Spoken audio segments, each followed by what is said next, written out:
Folks, he's back. Golf fans have been waiting to see 14-time major champion Tiger Woods make his return. It's happening this week at the Hero World Challenge. We're going to have reports with Todd Lewis and Rex Hoggard on how Tiger looked in today's practice round. We will take you tee to green on Tiger's game, including an in-depth at today's practice round at Albany, and if he has the building blocks in place to win again on the PGA Tour. And in his prime, it was all about winning. How do we judge this version of Tiger Woods and his success? We discuss the energy, the excitement, the expectations. Tiger Woods is back, and this is Golf Central.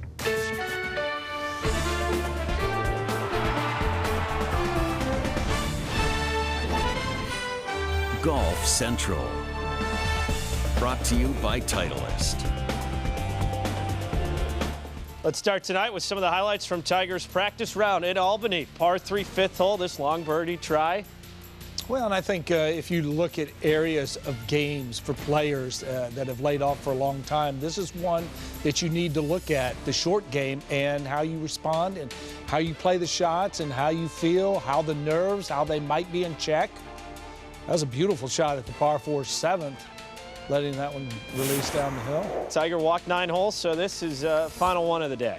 Yeah, this at the par 5 9th, third hole. I was told that he just absolutely slaughtered a drive on number 9 today, so it's going to be pretty exciting. All right, that's setting the stage for what should be an exciting Thursday with Tiger Woods making his return at the Hero World Challenge. Welcome to Golf Central. I'm George Savaricas with 4-time PGA Tour winner and Billy Kratzert. Before we look ahead, let's get a report from Todd Lewis, who's covering this week's Hero World Challenge. He followed Tiger's practice round today and has more. Well, George, Tiger Woods has been playing quite a bit of golf over the last few days. On Friday in South Florida, he played with President Donald Trump alongside world number 1 Dustin Johnson and Brad Faxon. On Sunday, Tiger was here at Albany playing 18 holes in a cart. And then today, he was out walking 9 holes alongside a guy who he's become friendly with over the last few years, Patrick Reed. Tiger had plenty of distance with his driver, sometimes hitting it past Patrick Reed, and he was scoring well, also shooting an under par opening 9. But more importantly, he walked around in good spirits and without any indication of pain. So it looks like Tiger, from a mind, body, and spirit perspective, is ready to return to competitive golf. All right, you've got to go all the way back to August 2015 for Tiger's last top 10 on the PGA Tour. Then remember, last year at the Hero, another comeback. He wound up finishing 15th that week, but it all unraveled early 2017. January 27th, and Torrey missed the cut at the Farmers Insurance Open. Week later, head to WD from the Dubai Desert Classic. All told, he's played 7 rounds worldwide since September 2015. So why is there reason for optimism this week? The fact that I don't have any pain in my lower back anymore compared to what I was living with for years, it's just remarkable. It's just been a struggle for years, and finally come out on the good side of it. It's exciting. I am stiffer. Of course, I'm fused, but I don't have the pain, and if I don't have the pain, life is so much better. So if you take a look at who Tiger Woods will be playing with for the first round of the Hero World Challenge, he's off at 12:05 Eastern Time, and it's Justin Thomas, the reigning PGA Tour Player of the Year, paired with Tiger Woods to kick things off in Tiger's comeback tour. So Billy and I had to walk all the way over to the desk to join 2 of our buddies in Golf Channel insider Tim Rosefort, Golf Channel contributor Matt Adams, and guys, you know, the golf world's obviously buzzing. Just seeing the little video today and the speed in Tiger Woods' swing. Rosie, let's start with you. Reasonable expectations for this week? Well, players are buzzing too. I saw Justin Thomas at the Woods the other night, and he said he expects Tiger to play well. And then I saw how Justin got the Tiger pairing, and he sent us a text here saying he's pumped to watch him plot his way around in competition. I've seen it a decent amount of times for fun, but never in a tournament. Hopefully a great day for both of us in terms of golf and the walk, Rosie. Yeah, and also, as I teased him in a reverse text, thanking him for sending that in, at least he can afford that big bill he had at the Woods the other night. He had his mom. Did he get your dinner or no? No, we didn't go there. But his mom was there and his grandparents. It was nice to see. And you can read through this that obviously among the guys who have been playing with Tiger over the course of the last, since he's maybe 2 months now, has been Justin Thomas, as he referred to in this quote. It also talks to how long Tiger hasn't been playing competitively based upon what Justin said in that quote as well. I got a couple things to throw at you guys that I thought you'd find of interest. The first one, I think, Billy, you're going to love. A lot of people have been talking about the distance that Tiger has been hitting the golf ball this week, saying that, Brad Faxon, in fact, saying that he hit it longer than Dustin Johnson a couple of times, more than half the time, actually, to give him a specific quote on Friday. Well, I looked into and checked with my sources at TaylorMade as to what driver Tiger Woods is using. It's an M2 driver. It is set, so they are telling me, so that it's a neutral bias. It's not a fade bias like we thought we would see from Tiger Woods, and it's 9.5 degrees. The reason why that is of interest is that 8 of the top 10 drivers on the PGA Tour last year, all of whom were well beyond 300 yards, are all using 9.5 degrees or less. Here's the interesting thing. His 3-wood is 13.5 degrees, which back in our day, Billy, we would call that a 2-wood. Exactly. Isn't that interesting as well? The other thing that I looked into that I wanted to bounce off you guys was the fact of what makes this return different. Haven't we heard this before? Hasn't he told us he feels great, he's ready to play? So I reached out to Dr. Dante Implacino. He's a board-certified orthopedic spine surgeon. He's a founder of the New Jersey Spinal Medicine and Surgery. He was named one of the top spinal surgeons by U.S. News and World Report. And he said to me, quote, he finally had the right operation. His disc was shot, for lack of a better word, and the way to do it is to remove the disc entirely and fuse the bone together and take the time to let it heal. And it seems the way he was managed this time seems to be exactly appropriate. I would agree. 3 years ago, I asked that same question to Dr. Arthur Day, who is now in Houston, and I said, is there any way that Tiger's going to come back? And he said he agreed that if he fused the back, that he could come back. And when you start going linear and then the motion, yeah, the top and the bottom, I get it. But the fusion was big. I think that was the main deal. I mean, at least it offers some stabilization. But the fact that Rosie and I, we were up at the President's Cup. The fact that he said, I just don't have any pain. I can go out. I can get up out of bed in the morning. I can do all the things that I want to do. Golf is secondary, and whether he comes back and wins again, that remains to be seen. I don't know how you keep your nerves in check, because after a long layoff, to come back and be tournament tough, there's no way you're going to be tournament tough. I'm going to look at this a little bit more in April. Did you see this coming, though? Because at that same President's Cup that you guys were at, he said, I was excited when I heard the operation that he had. And I'd be even more excited with what I'm seeing in the golf swing. Rosie. No, go ahead, George. Oh, no, I was just going to say, what do you think would define success for Tiger this week? Staying healthy. I mean, not having to have that one shot. Everybody's going to be looking for him the one time he would limp, or the one time he maybe would hurt himself. And then hopefully, obviously, it never happens, because you know, I'm with you, and for everything I've heard from tour players, people that work for him, friends of his, the biggest thing is not that he's hitting it past Dustin Johnson right now. The biggest thing is that he's pain-free, that he's not out playing these practice rounds at Medalist or wherever with the guys, and he's not back in bed the next day because it hurts so bad. And if this could continue, and we did get this script that we've all wanted, the Justin Thomases, the Jordan Spieths, in that final pairing on Sunday with Tiger Woods, you think what that's going to do for the game, obviously, the energy level, coming at a time when the game is as exciting as it's ever been to me, with all due respect to what Tiger did. I mean, that's a different dimension, different plane, it's a different ceiling, it's a whole different way to measure it. But I think you guys are agreeing with where I'm coming from. Yeah, I think if the subconscious remains quiet to where there's no hesitancy when he starts swinging the club and he just swings freely, I love it. That's one of the things that's nice about where they're playing this week, because that golf course can help. And we saw it last year. If you're off the fairway just a little bit, you get in that sandy area, you still can get the club on the back of the ball, you still can get the ball to the green. It's not like that thick, dense rough that's just off the fairway at so many professional events. So it's the combination. And real quick, to your point, Rosie, the big thing with Tiger in this comeback is the hidden reps that he's been able to do on the range, seemingly to get his game in the shape that it needs to be, and the fact that his body seems to be able to withstand that. so far. We're going to have Billy break down his game, tee to green, in just a bit. The Tiger Woods injury timeline, and not a fun one that bears repeating, especially for the man himself who's had to go through all this since 2014. It's been one surgery after another. Remember, right before the 2014 Masters, Tiger with the microdiscectomy for the pinched nerve in his back. September the following year, back surgery number 2 with a third the following month.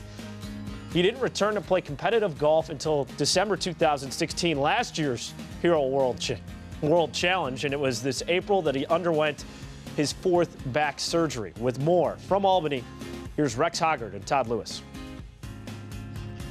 Rex Hoggard was right beside me as we watched Tiger Woods play the front 9, his practice round today alongside Patrick Reed. Saw a lot of pop in his driver, seemed to be good with the short clubs, and more importantly, he was pain-free. What did you see out there? Yeah, pain-free is the key, and he talked about that yesterday when I had a chance to. I mean, he hasn't been in this position in a very long time, and you can see it. He's much more relaxed. Follow him even yesterday when he was out. It was a very relaxed round, but he was very aggressive. We both also spoke with Patrick Reed after the round. The impressive thing was he could move the ball both directions, high or low. He seems to be hitting all the shots he needs to hit. You watched him play yesterday. You watched him play today. In your mind, you think he could be competitive here this week? Well, I think in his mind he does. He's going to take it slow. There was some cautious optimism when I spoke with him yesterday, and I specifically asked him about his body, how he trains now, how he prepares for a round. It's much different. He's had to listen to his surgeon. He's had to listen to his physio. As he said it, he called it overuse syndrome. He's 41 years old. He knows he's going to have aches and pains. He's going to be a little bit slow. That's why this is such an important week for him. It's warm. It's a flat golf course. I think he can come out, be aggressive, and see where his game is at. And it'll be interesting, too, because this week may dictate his schedule for 2018. Talked to Mark Steinberg, his longtime agent, who said they're going to get through this week, and if his body holds up and his game looks pretty good, then they will sit down sometime next month and determine where they will start 2018 and set some type of schedule. Let's go back to the studio. Folks, we're giving you an in-depth look at Tiger Woods' practice round today, going tee to green with Billy Kratzer. Let's start with the driver, Billy. Well, when you look at Tiger and the way that he's driving the ball, certainly that swing right there. This is today in a practice round, so kind of free right there. But as we take a look at his golf swings after the surgeries, this was in 2014, and this was at National, and you're going to see the balance right there. Not all that great. Yeah, a little short. Then last year, this is what I started getting excited about. This golf swing right here. I thought, oh my gosh, Tiger's going to make a comeback. And then, of course, in February. But we take a look at all three. The version that he's going to use this week is the one I like the most. And survey says that's the top one. And the reason I like it is you look at the posture that Tiger Woods has now. It allows him to form this triangle that we're always talking about, connection. And when you talk about connection, you have to stand tall. You let the arms extend. Therefore, you're able to go ahead and freely swing at it. Secondly, when Tiger takes it to the top of the golf swing, he's in perfect position. You look at where the club face is, you look at where the hands are, but more importantly, I love the way that he has loaded into this right side. He has a tendency to maybe hang on the left side last year when we saw him, but now I think going forward, he's loaded into that right side. Now he's ready to go. Now he's ready to rotate through it as we take it down through the golf swing. You'll see one important factor, and that factor, George, is that he's facing the target with the knees, the fact that he can face it with the belt buckle, the fact that he can face it with the shoulders and the chest. Those are three key ingredients, and when you can rotate and take yourself onto that front leg and finish like this to where you're almost leaning towards the target, I think that's ideal. And we had heard Brad Faxon talk about the speed and Ricky Fowler in his golf swing. You can see right here why there's been this enthusiasm that seems to be spreading throughout his golf game, Billy, as we check out Tiger Woods with his approach. Well, and, you know, he's able to go ahead and dial these irons in and being able to practice, and you can see flag high, 15 feet left of the flag. When you start dialing it in and hitting it the proper distance, you're gonna have plenty of opportunities. This was his third to the 6. And you can see the quick check. He's going to have to deal with the wind down in the Bahamas at Albany, and he's going to have to be a little careful. But trying to get home in 2 on the 9th. Just walloped a drive. Comes up just a little short. A lot of wind out there, like you were saying this week. Should be a fun one for Tiger. Billy, continuing with Tiger's short game from what we saw out of his practice round, par 5 third hole. Well, this is the bunker shot, and not too bad. You know, below the surface of the green, always pitching up is always hard to do. This out of the rough, you know, you can see that he's trying to get this ball to release, and that's probably a little higher than what he wanted it to come out. But, here at the 8th, you know, just again below the surface of the green. But players are dealing with this grain, this Bermuda, so it's inherent to the area, and it's tough to figure out, and that's what these guys are doing. They're trying to figure out what works best for them. Can they get the club underneath it? Can they make it work? Can they get it to where it comes out softly enough? You're seeing some good shots there, but still going behind or going beyond the hole simply because they're afraid of stubbing it and coming up just a little bit short on this green that is perched. All right, let's get to the breakdown. We know Tiger has had his issues in recent memory with the short game. More of Tiger on Monday. See, I like that right there. To me, there's not the hinging that I used to see. That was more of the Steve Stricker to where it's more of a stiff-wristed, and I really like that play. And you'll get a better view of it right there on this little short, just trying to drive it and just let it just ease down the slope just a little bit. I like the fact that if you take a little bit of that wrist hinge out, then you're not reliant on timing.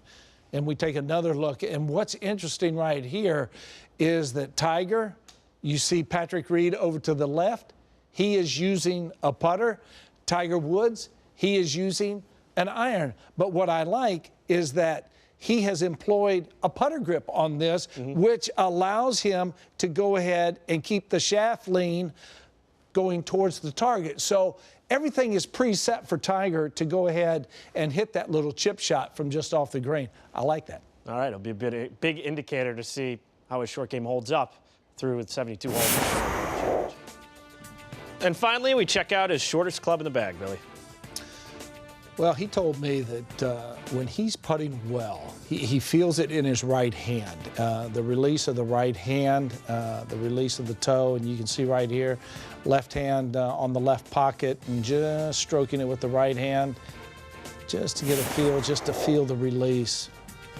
So important to get the feel, and when you're trying to make a comeback like Tiger is right now, after the surgery and the long layoff, I think this is where it shows up first. And Tiger, after holding that one on 5, practiced some mid-range putts on the 6th. Yeah, you make these mid-range putts, that'll free you up a little bit. If you start making a bushel full of those from 10, maybe 12 feet, then you can go ahead and take some chances. All right, and we're going to see Tiger Woods and the long-awaited return to competitive golf live here on Golf Channel. First round coverage of the Hero World Challenge. This is going to be must-see TV beginning Thursday at 11:30 a.m. Eastern Time. Still a lot to come in the show, so you're wondering, how did Tiger look today? Why not ask someone who played with him in Albany? So we're going to hear from Patrick Reed. Plus, it was the last time Tiger had a chance to win, only to eventually lose after a hole out from Zach Johnson. Where does that rank among the top 5 moments from the Hero World Challenge? And with some big names in the field at the Aussie PGA, which guy has the edge to get the win? This is Golf Central. Golf Central is brought to you by Titleist Pro V1 and Pro V1X. Choose the best for your game. Geico. 15 minutes could save you 15% or more on car insurance.